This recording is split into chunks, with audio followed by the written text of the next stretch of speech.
Cube Radio. En direct à LCN.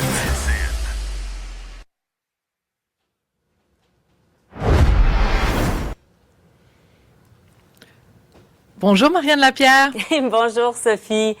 Des élèves du secondaire manquent des cours pour pouvoir faire leurs cours de conduite pratique parce que, des écoles de conduite, par manque de main-d'œuvre, offrent les cours seulement de 8h à 16h30. On vient d'en parler avec le collègue, nous, à LCN, José Lagagnère. Qu'est-ce que tu penses de ça? Écoute, Marianne, moi, je suis de la vieille école. Sais-tu de quelle école je suis? Je suis de l'école où quand tu vas à l'école, ta priorité, c'est l'école. Ouais. Ça s'appelle la vieille école. Je suis absolument scandalisée et je me pose la question, où sont les parents? Moi, j'ai un ado, il a 16 ans et demi, il a envie de prendre des cours de conduite en ce moment. Et quelle fut ma réponse?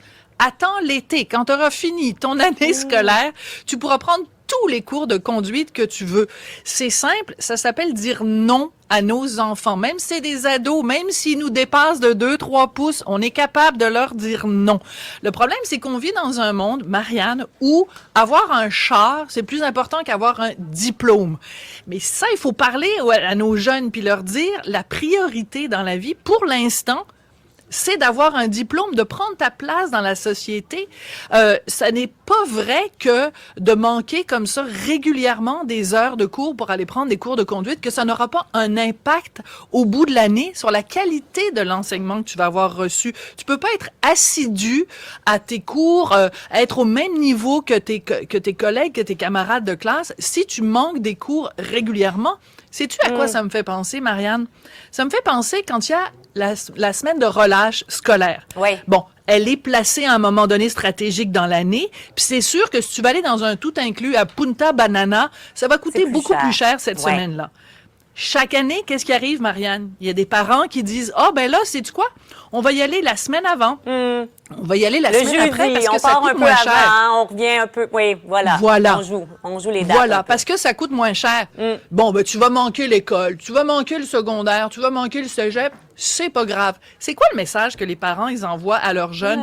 Que l'école, c'est secondaire. Pour faire une mauvaise blague, comme disait Sol. Mais donc, l'école, ça n'est pas secondaire. Même si t'es au secondaire, c'est pas secondaire. Ça devrait être ta priorité. Alors moi, je pense que les parents, faut leur dire, vous mettez les deux mains sur le guidon, que vous mettez un frein à cette pratique-là. Ouais, j'ajoute les tournois de hockey qui commencent le jeudi. Moi, j'ai deux jeunes hockeyeurs à la maison.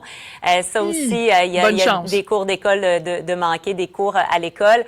L'autre question, en même temps, Sophie, pourquoi c'est si difficile de trouver des moniteurs de conduite qui sont prêts à travailler le soir, les fins de semaine? Je regardais le taux de chômage, on est à 5,7. On pourrait croire que quand même, ça peut intéresser des gens. Ben, c'est toujours le syndrome de la belle vie, hein. On veut en faire le moins possible.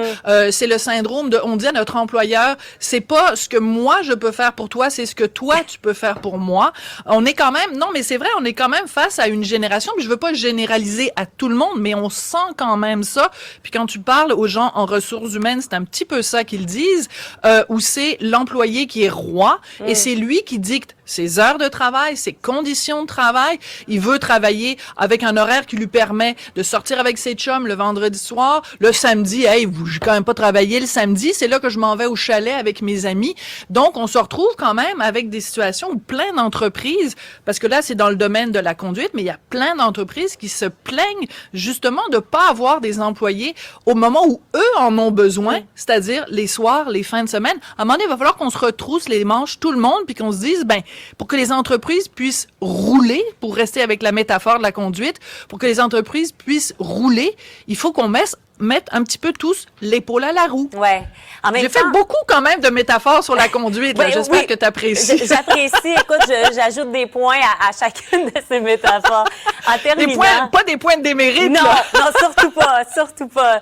Des points de bonne conduite et de bonnes blagues.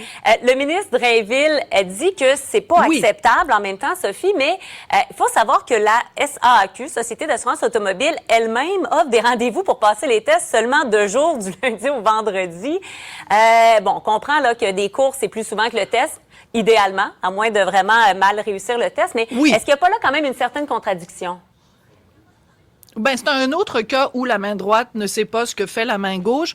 En même temps, le ministre Drainville, on lui tape tellement souvent sur la tomate, on est tellement souvent en train de le critiquer sur plein de dossiers sur lesquels il ne se prononce pas, ou alors il ne se prononce pas sur ces dossiers-là avec suffisamment de fermeté.